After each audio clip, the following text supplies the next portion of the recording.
삶을 위한 게임 규칙에 대해 들어본 적 있나?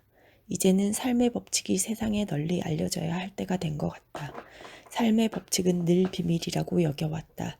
하지만 대중에게 공공연히 드러나는 것을 피했을 뿐 완전히 비밀이라는 것은 아니다. 양자 물리학, 클래식, 음악의 총보, 고대 이집트의 타로 카드 등이 지금까지 암암리에 전수되어 온 것처럼 말이다. 그 때문에 거의 모든 사람들이 삶의 법칙과 공명을 이루지 못했을 뿐이다. 한동안 공명의 법칙에 대해 요란하게 떠들어대는 책이 교모한 마케팅 전략에 힘입어 수백만 부가 팔려난 것을 계기로 공명의 법칙이 세상에 널리 알려지게 되었다. 이 일을 큰 진전이기도 하지만 새로운 문제의 원인이 되기도 한다. 그런데 공명의 법칙은 몇몇 운명의 법칙 중에서 두 번째로 중요한 법칙일 뿐이다. 그보다 더 중요한 대립성의 법칙을 모르고 접했다간 오히려 심각한 위험에 빠질 수 있다. 나는 지금껏 20년이 넘도록 운명의 법칙을 연구해 왔다. 이제 나 개인적으로서 충분히 삶의 법칙에 대해 책을 쓸 때가 되었다고 생각한다. 누구는 게임을 시작하기 전 게임의 규칙을 잘 알아야 한다. 스포츠 경기라면 사전의 규칙을 숙지하는 일이 아무 문제 없이 이루어진다. 그러나 우주적인 게임, 즉 인도인들이 말하는 릴라라고 하는 삶의 게임에는 그렇지가 않다. 축구 선수라면 누구든 전반전이 끝나면 포지션을 바꾼다는 사실을 알고 있지만 삶의 한가운데서 벌어지는 인생 게임이라는 마치 여태 아무 일도 없었다는 듯 경기가 그냥 진행된다. 그러니 사람들은 삶의 후반전에 들어서 툭 하면 자살골을 넣는 것도 별로 놀라운 일이 아니다. 자살골을 넣는 사람은 후반전에 포지션을 전환하는 시기를 놓친 것이다. 그런데 아무도 그 사실을 지적하지 않는다. 또 사람들은 대부분 삶의 경기에 존재하는 오프사이드 규칙을 모른다. 많은 사람들이 걸핏하면 오프사이드 위치에서 벗어난 채 뛴다. 그래 놓고 자신이 한 일에 대해 인정받지 못한 것을 의아하게 생각한다. 하지만 이 일은 삶의 방향을 새롭게 설정할 수 있는 제2의 기회라고 할 수 있다. 인정받지 못한 일을 통해 뭔가 잘못되었다는 결론에 이를 수 있기 때문이다. 바로 이때가 미래를 성공적으로 만들 게임의 규칙을 배울 수 있는 아주 좋은 기회이다. 하지만 안타깝게도 사람들은 이때 게임의 규칙을 배우기보다 책임을 전가하는 투사의 경향을 보인다.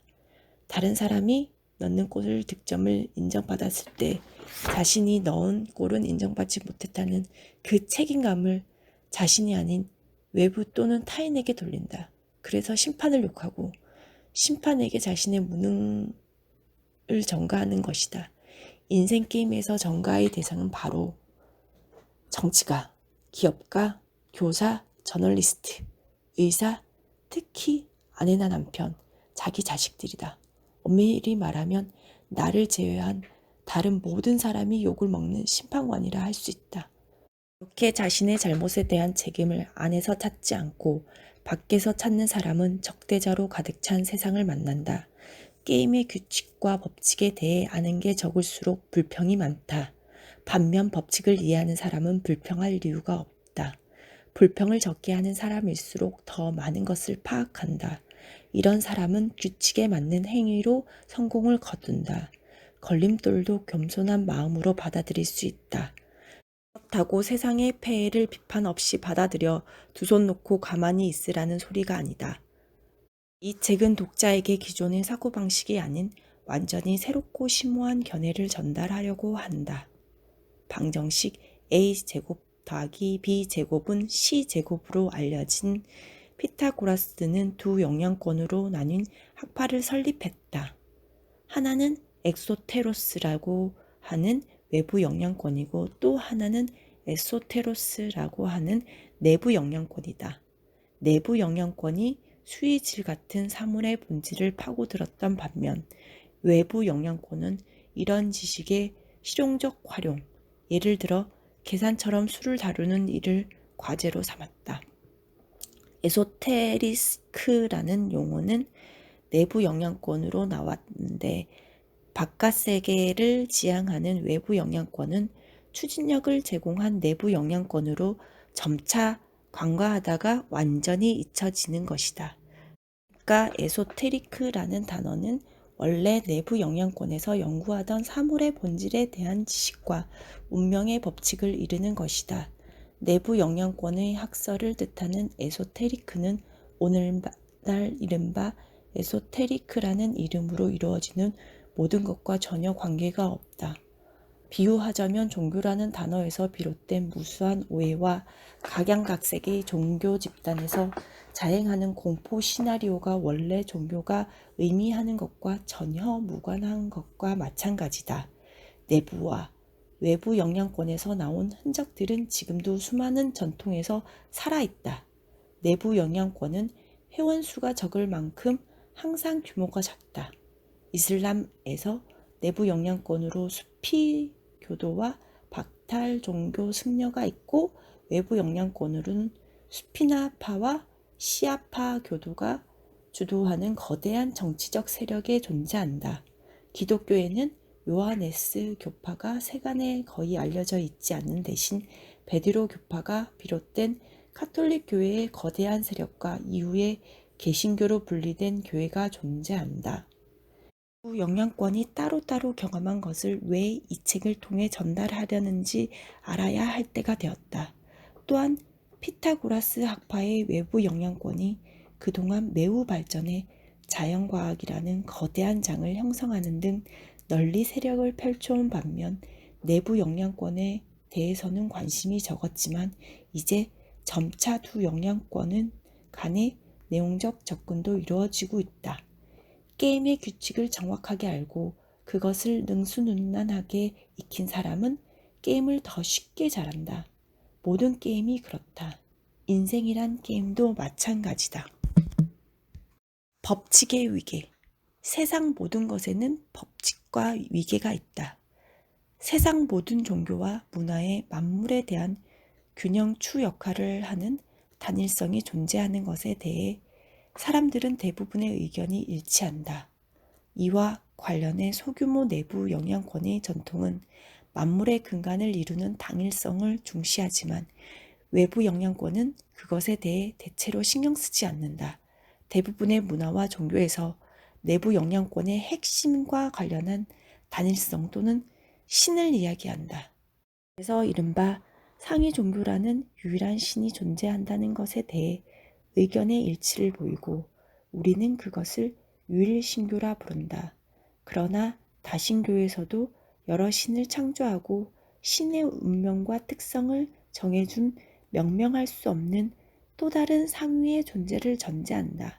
그 다음부터는 물론 서로 간의 의견의 일치가 급격히 줄어들어 대부분의 종교가 계시, 규제, 천국에 이르는 길 등등 구체적인 부분에서 자신만의 특별한 길을 고집한다. 게다가 가부장적인 시대에서는 또 하나의 암묵적인 동의로 신을 거의 남성으로 생각하고 표현했다. 이런 오해로부터 비극이 시작된다. 단일성을 대표하는 유일한 신은 결코 어떠한 특성도 가져서는 안 되기 때문이다. 종교 발생 초기 단계에서는 종교인 대부분이 그 사실을 알고 있었다. 예를 들어 노자는 도덕경에서 이렇게 말했다. 전해질 수 있는 도는 영원한 도가 아니다. 이름으로 불릴 수 있는 것은 영원한 이름이 아니다. 명명할 수 없는 것은 영원한 실체다. 명명은 모든 개개 사물의 근원이다. 비밀과 외형도 같은 근원에서 나온다. 이 근원을 사람들은 암흑이라고 일컫는다. 암흑 한가운데에 존재하는 어둠. 그것이 모든 이해에 이르는 문이다. 그래서 모세의 두 번째 계율에서는 신의 형상을 만드는 것을 금하는 명령이 선포된다. 유대교에서 발생한 종교 중에서는 유일하게 이슬람교가 이 금지 명령을 지켰다. 그러나 이슬람교는 그 후 창시자 마호메트의 뜻과 달리 극단적으로 가부장적인 종교가 되었다. 따라서 이슬람교는 대립성 법칙의 전형적인 희생자다. 그러나 사랑, 종교 재판, 십자군을 고안해낸 기독교도 공격적인 선교로 세계의 사랑이 아닌 증오를 전파함으로써 오늘날에도 세계가 고통에 시달리고 있다. 그러니까 종교도 운명의 법칙 아래 종속되어 있으면서 법칙에 희생되는 경우가 드물지 않는 것이다. 이것도 쉽게 이해할 수 있는 일이다.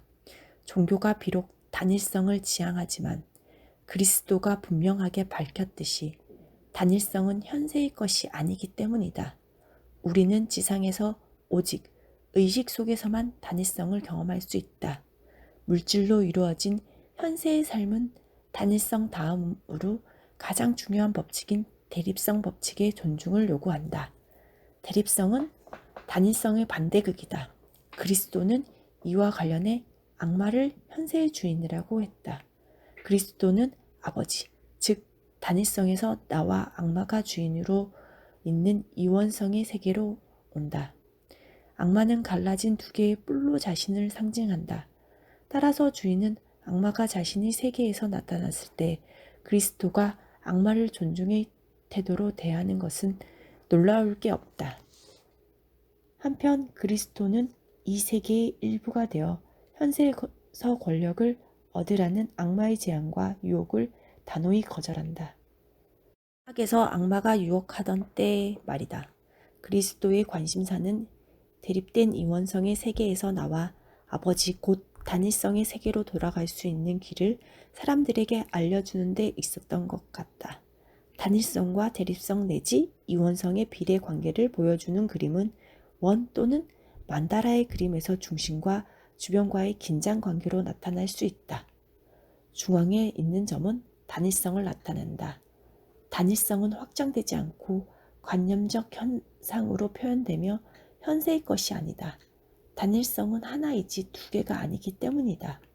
거기에 공간과 시간이 더해져서 비로소 현상, 세계, 즉 지구가 생겨날 수 있다. 한편 인도인은 공간과 시간을 거대한 사기꾼이라며 지구를 한영의 세계 또는 마의 세계라고 했다. 이 거대한 원형의 지구 전체가 단일성, 중앙, 신에게 비롯된 삼라만상을 뜻한다. 문화에 따라 단일성을 두고 파라다이스에게 니르바나 도에 이르기까지 다양한 표현을 쓴다.